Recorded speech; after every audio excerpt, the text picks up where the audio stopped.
नमस्ते dear viewers. आज के इस वीडियो में हम लोग प्रॉपर्टीज़ ऑफ थर्मल रेडिएशन को डिस्कस करने वाले हैं।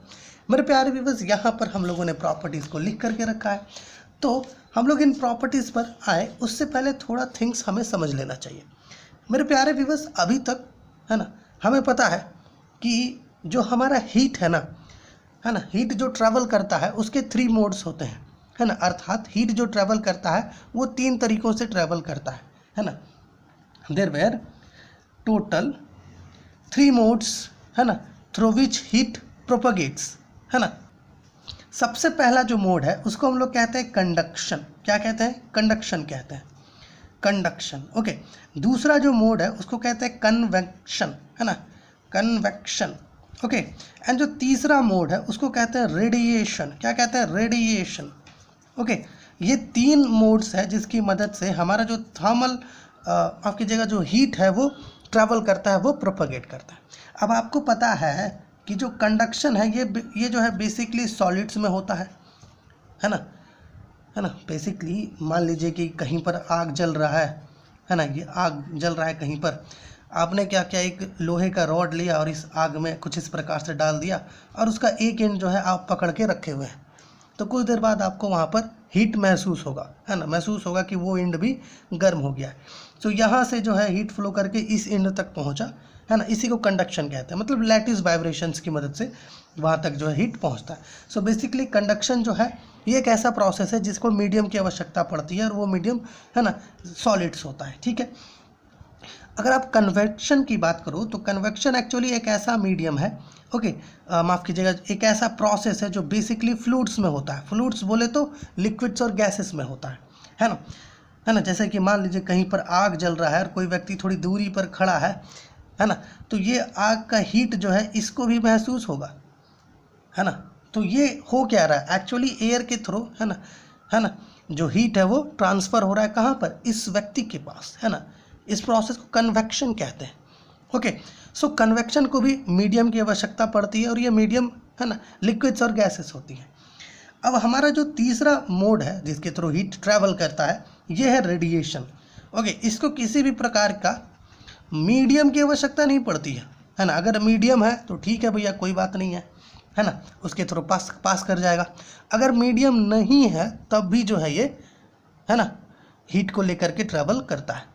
जैसे कि आपको पता है हमारा जो अर्थ है वो सन से क्या है, मिलियंस ऑफ किलोमीटर दूर है ना, मिलियंस किलोमीटर की दूरी पर हम लोग हैं सन से। फिर भी सूर्य का जो गर्मी है, जो हीट है, वो हम तक पहुंचता है ना। वो कैसे पहुंच रहा है एक्चुअली, है ना, रेडिएट होकर के हम लोग तक पहुंच रहा है ना, रेडिएशन के थ्रू पहुंच रहा है। सो रेडिएशन जो हीट कैरी करता है ना अपने साथ, ओके, वो कैरी करता है वैक्यूम में या एम्प्टी स्पेस में, है ना। उसको किसी भी प्रकार के मटेरियल मीडियम की आवश्यकता नहीं पड़ती है।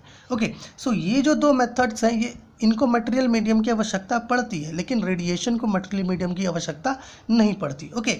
एक चीज़ यहाँ ध्यान रखिएगा, हीट जो रेडिएशन कैरी करता है, ये जो रेडिएशन है, ओके, ये रेडिएशन जो हीट कैरी करता है, okay, heat carried by radiation, है ना, इसको हम लोग कहते हैं radiant heat. Okay. Radiant heat. Okay. और हम लोग इसी को थर्मल रेडिएशन कहते हैं, थर्मल रेडिएशन, है ना। हीट जो हमारा रेडिएशन कैरी करता है उसे क्या कहते हैं? थर्मल रेडिएशन कहते हैं। समझ पा रहे हैं? अब आप सोच रहे होंगे कि भैया इसको तो मीडियम की आवश्यकता नहीं है रेडिएशन को, तो क्या ऐसा होता है कि अगर कोई मटेरियल मीडियम है, इस पर जो है ये रेडिएशन आके फॉल किया, ओके, है ना, तो क्या होगा? देखिए, जब कोई रेडिएशन किसी मटेरियल मीडियम पर फॉल करता है तो बेसिकली वो मटेरियल मीडियम उस रेडिएशन को या तो अब्जॉर्ब कर लेगा, है ना, चाहे, है ना, ग्रेटर एक्सटेंट में करे चाहे लीजर एक्सटेंट में करे, है ना। मेरा कहने का मतलब ये है कि चाहे रेडिएशन वो कम अब्जॉर्ब करे या ज़्यादा अब्जॉर्ब करे, अब्जॉर्ब तो वो रेडिएशन करेगा, है ना, और फिर उस रेडिएशन को अपने थ्रू जाने देगा। समझ पा रहे हैं, है ना। जैसे कि मान लीजिए कि रेडिएशन आपका ग्लास पर फॉल करता है या वुड पर फॉल करता है, तो इसमें क्या होगा, ग्लास और रेडिएशन क्या करता है, रेडिएशन को अपने थ्रू जाने तो देता है लेकिन ज़्यादातर हीट रेडिएशंस होता है उसको अब्जॉर्ब कर लेता है ना। लेकिन वहीं अगर आप बात करो क्वार्ट्स की, ओके, क्वार्ट्स या रॉक साल्ट की, ओके, तो ये ऐसे है ना, इन पर अगर रेडिएशंस फॉल करता है तो ये जो है रेडिएशंस को बहुत कम ऑब्जॉर्व करता है ना, और ज़्यादातर रेडिएशन जो है इसके थ्रू पास हो जाते हैं। समझ पा रहे हैं? सो बेसिकली जो हमारा रेडिएशन है ना, वो किसी भी मटेरियल मीडियम पर अगर फॉल करता है, इंटरवेनिंग मीडियम पर, है ना, तो वो जो है, ठीक है, या तो मीडियम के द्वारा ऑब्जॉर्व कर लिया जाएगा या फिर, है ना, उसको वहाँ से वो पास हो जाता है। समझ पा रहे हैं ये सारी थिंग्स को यहाँ पर? ओके, और बेसिकली ये जो थर्मल रेडिएशन है इसको मेज़र करने के लिए हमारे पास दो, आप कह सकते हो, दो इंस्ट्रूमेंट होते हैं। एक को हम लोग कहते हैं बोलोमीटर। क्या कहते हैं? बोलोमीटर। ये जो बोलोमीटर है ये एक्चुअली रेजिस्टेंस, है ना, चेंज इन रेजिस्टेंस ऑफ, है ना, बाई टेम्परेचर, इस पर डिपेंड करता है ना, टेम्परेचर के कारण जो रेजिस्टेंस में बदलाव आता है ना, इस पर, इस प्रिंसिपल पर बोलोमीटर कार्य करता है। और दूसरा होता है आपका थर्मोफाइल। थर्मोफाइल में बेसिकली, है ना, कुछ नंबर ऑफ थर्मोकपल्स कनेक्टेड होते हैं सीरीज में। क्या कहा हम लोगों ने? थर्मोफाइल में कुछ नंबर ऑफ थर्मोकपल्स सीरीज में कनेक्टेड होते हैं, ओके, और वो वहाँ पर, है ना, थर्मल रेडिएशन के इक्विवेलेंट ईएमएफ जनरेट करते हैं, और उस ईएमएफ से हमें पता चलता है कि यहाँ पर कितना रेडिएशन था। ठीक है, सो ये कुछ बेसिक चीज़ थी जो आपको जानना आवश्यक था, है ना। अब चलेंगे कहाँ पर? प्रॉपर्टीज़ पर, है ना। प्रॉपर्टीज ऑफ थर्मल रेडिएशन जो बेसिकली, है ना, बहुत इजी है, आप इसको आसानी से जो है याद करके रख पाओगे, है ना। पहला जो प्रॉपर्टी हम लोगों ने लिखा है कि thermal radiation travels through empty space with velocity of light. देखो, थर्मल रेडिएशन जो है एम्प्टी स्पेस के थ्रू, वैक्यूम के थ्रू, वेलोसिटी ऑफ लाइट, है ना, मतलब वेलोसिटी का जो लाइट है 10⁸, है ना, इसकी मदद से जो है ये, मतलब इतने के वेलोसिटी से ये जो है एम्प्टी स्पेस के थ्रू प्रोपोगेट या मूव या ट्रेवल करता है। ठीक है, सो हम लोग ये कह सकते हैं कि ये जो है ना, ये एक्चुअली इलेक्ट्रोमैग्नेटिक वेव है। जो थर्मल रेडिएशन है ये एक्चुअली में क्या है? इलेक्ट्रोमैग्नेटिक वेव है ना। दूसरा हम लोगों ने लिखा है कि thermal radiation like light travels in a straight line, है ना। लाइट की तरह ही थर्मल रेडिएशन जो है ये स्ट्रेट लाइन में ट्रेवल करता है। दूसरा जो थर्मल रेडिएशन है ये, है ना, ये inverse square law of distance को ट्रेवल करता है। जो इन्वर्स स्क्वायर लॉ है ना, जिसका इन्वर्स में आर स्क्वायर आता है ना, डिस्टेंस का, उसको ये फॉलो करता है।